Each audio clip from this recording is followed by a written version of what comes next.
Ready okay. আসসালামু আলাইকুম ওয়া রাহমাতুল্লাহ।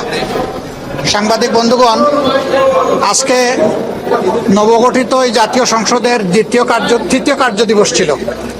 এর আগে 12 এবং 15 তারিখ আমরা বসেছিলাম, আর এবার এসে আমরা বসলাম আজকের এই দিনে। তা আপনারা জানেন যে 15 তারিখ আমরা যখন বের হয়ে যাই তখন আপনাদের কাছে আমরা বলেছিলাম জুলাই সনদ, সংস্কার প্রস্তাব এবং গণভোট, এইটা নিয়ে সরকার উপেক্ষার নীতি অবলম্বন করছে। আমরা 70% মানুষের ভোটকে, গণভোটকে আমরা অস্বীকার করতে পারি না, অগ্রাহ্য করতে পারি না। নির্বাচনের আগে জনগণের কাছে আমরা কথা দিয়েছি, জনগণকে আহ্বান জানিয়েছি, জনগণ সাড়া দিয়েছে। আমরা সেই দিন পয়েন্ট অফ অর্ডারের বিষয়টা উত্থাপন করলে মাননীয় স্পিকার বলেছিলেন যথারীতি নোটিশ সার্ভ করার জন্য।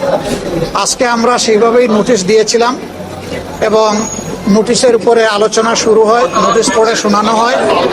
তারপরে অনেক বাধা এসেছে, আপনারা হয়তো দেখেছেন, স্বাভাবিকভাবে না দেখার কথা না, দফায় দফায় বাধা এসেছে।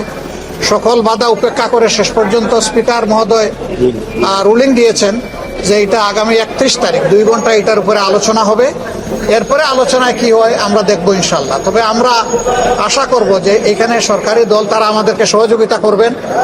আমরা সকলেই অঙ্গীকারবদ্ধ ছিলাম যে অর্ডারে জাতীয় সংসদের নির্বাচন হয়েছে সেই একই অর্ডারে গণভোটও অনুষ্ঠিত হয়েছে। একটা জায়েজ আর একটা না জায়েজ এটা হতে পারে না।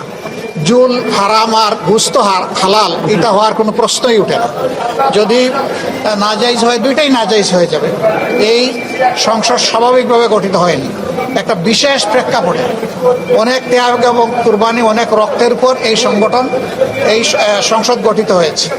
তো আমরা এখন অপেক্ষায় আছি, 31 তারিখ আলোচনা হবে, আলোচনায় আমরা অংশগ্রহণ করব।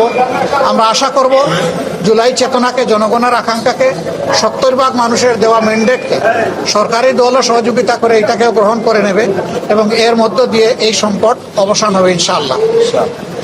বিরোধী নেতা, এর আগে স্পিকার আপনাদেরকে বলেছিলেন নোটিশ দেওয়ার জন্য, আজকে আপনারা নোটিশ দিলেন, কিন্তু আমরা দেখছিলাম স্বরাষ্ট্রমন্ত্রী সহ সরকার দলের কিছু এমপি আপনাদেরকে বাধা দিচ্ছিল বিষয়টা নিয়ে। এটা হওয়ার কারণ কি? কারণ আপনারা তো নোটিশ দিলেন।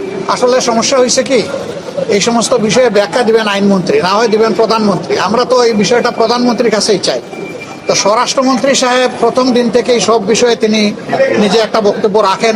এমনকি দুঃখজনক হলেও সত্য যে স্পিকারের রুলিং দেওয়ার পরেও তিনি কথা বলতে চান।